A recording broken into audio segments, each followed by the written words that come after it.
The date is the 22nd of August, 1485. In the misty vicinity of Market Bosworth, three armies form up for the last, decisive battle of the Wars of the Roses. The air is thick with tension and the smell of damp earth. The clash that is about to unfold will not just decide the victor of a battle, but who will sit on the throne of England and shape the destiny of a nation. To understand this moment, we must look back at the bleeding wound of England. The Wars of the Roses were a series of brutal civil conflicts that shook 15th century England to its core. They pitted two rival branches of the royal house of Plantagenet against each other. The House of York, symbolized by the white rose, and the House of Lancaster, represented by the red rose. After the decisive Yorkist victory at the Battle of Tewkesbury, almost the entirety of the House of Lancaster had been wiped out. The only hope remaining was a minor descendant with a weak claim, living in exile in France, Henry Tudor.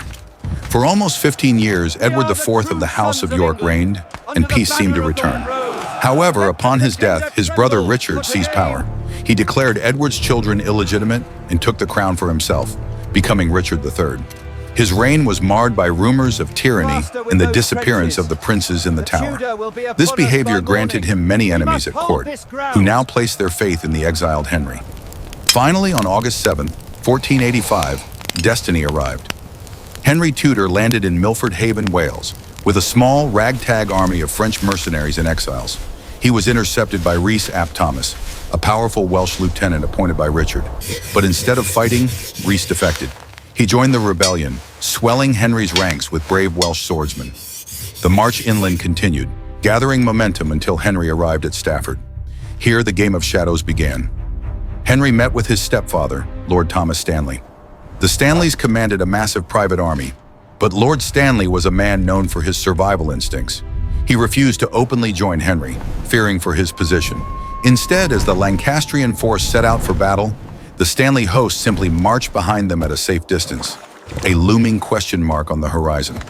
King Richard III, a battle-hardened commander with a reputation for military brilliance, rallied his forces at Nottingham. He marched west with a singular intention: to crush this pretender once and for all. Grant me thy Unlike the grace, inexperienced O Lord, Henry, that I Richard may had please spent his thee. life in the saddle and the strategy Strengthen room. my resolve On the and protect 21st of August, England. the armies met near Redamore Plain, below Ambion Hill.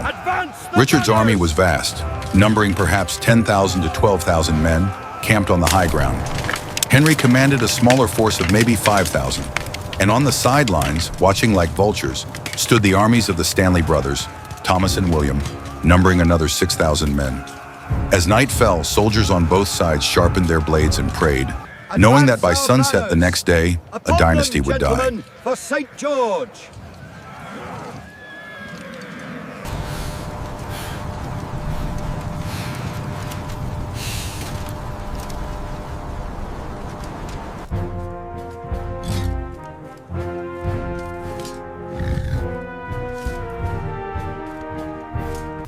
My lord, you must ride now.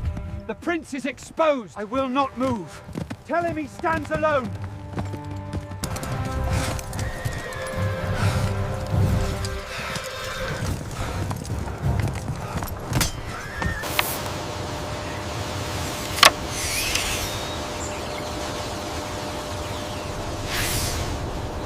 Dawn broke on the 22nd of August.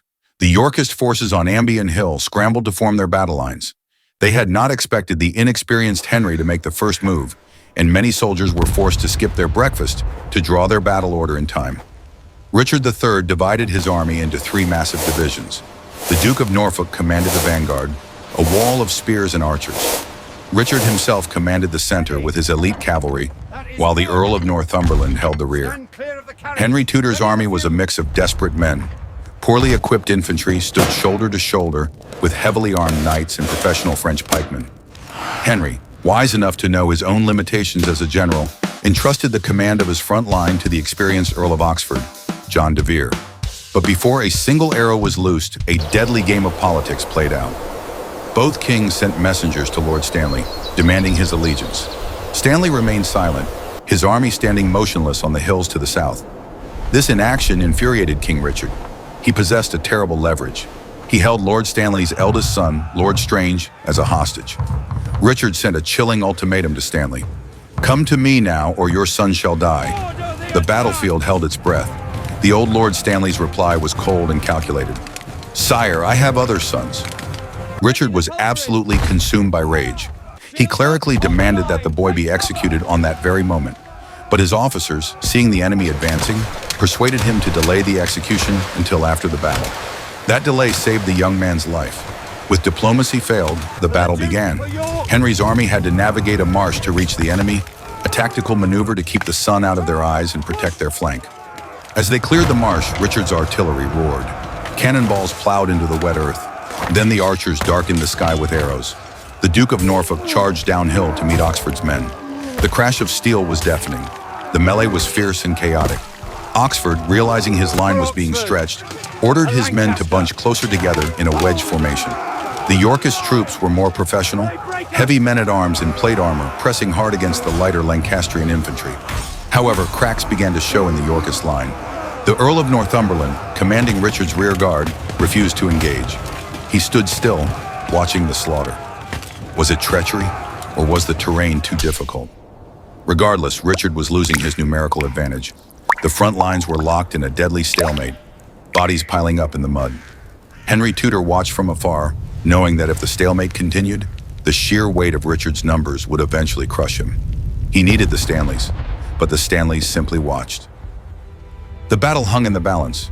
On the front lines, the Earl of Oxford was performing miracles, holding back the superior Yorkist force. But Henry Tudor knew that time was running out. If he stayed passive, he would lose. He needed to force Lord Stanley's hand.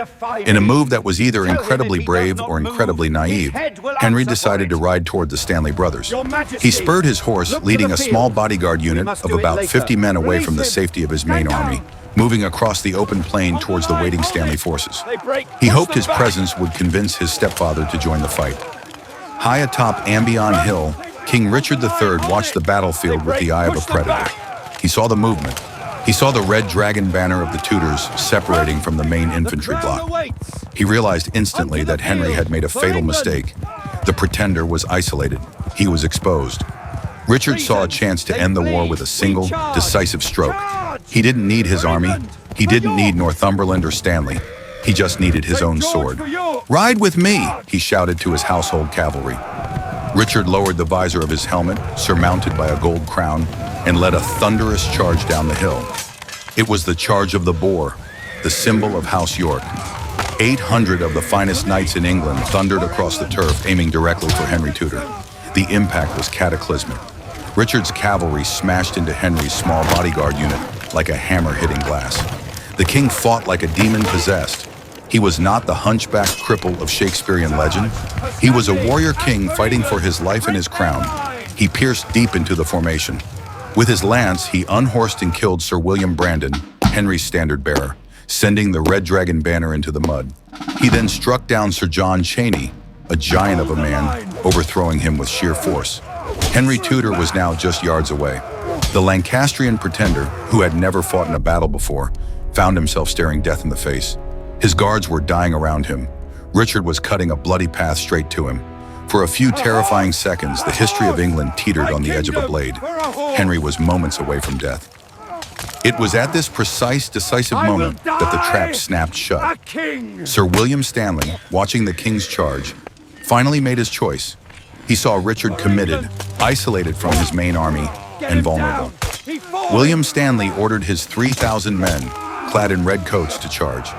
They didn't charge to help the king. They charged into his flank. The Yorkist pretender was ambushed. Suddenly, the hunters became the hunted. Richard's elite cavalry was swarmed by thousands of fresh Stanley troops. The momentum of the charge was broken. One by one, King Richard's men were pulled from their horses and slain.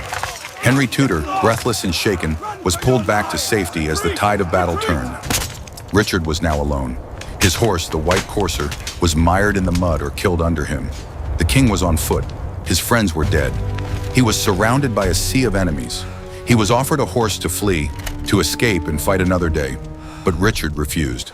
According to legend, he shouted, "God forbid that I retreat one step. I will either win the battle as a king or die as one." He gathered himself for the last stand. He swung his battle axe with the fury of a doomed man, shouting, "Treason! Treason!" as the Stanley troops closed in. But courage alone could not save him. He was struck by halberds, bludgeoned, and finally a poleaxe struck the back of his helmet, driving the metal into his skull. Richard III, the last Plantagenet king of England, fell dead in the mud of Bosworth Field. News of the king's death spread like wildfire. The Yorkist army, already disheartened by the treachery of their allies, shattered. The Duke of Norfolk was killed. The Earl of Northumberland, who had never engaged, simply marched his troops away. It was over. In the aftermath, the silence of the dead replaced the roar of battle. The golden crown which Richard had worn over his helmet to inspire his men was found battered and stained with blood, lying under a hawthorn bush. Lord Stanley, the man whose hesitation had defined the day, picked it up. In a moment of supreme symbolism, he placed the crown upon the head of Henry Tudor. On the field of battle, amidst the carnage, the army cheered for King Henry VII. The Wars of the Roses were effectively over. The House of York had fallen. Henry would soon marry Elizabeth of York, uniting the two warring houses. The Red Rose and the White Rose would merge to become the Tudor Rose. A new dynasty had begun, born from the blood and betrayal of Bosworth Field.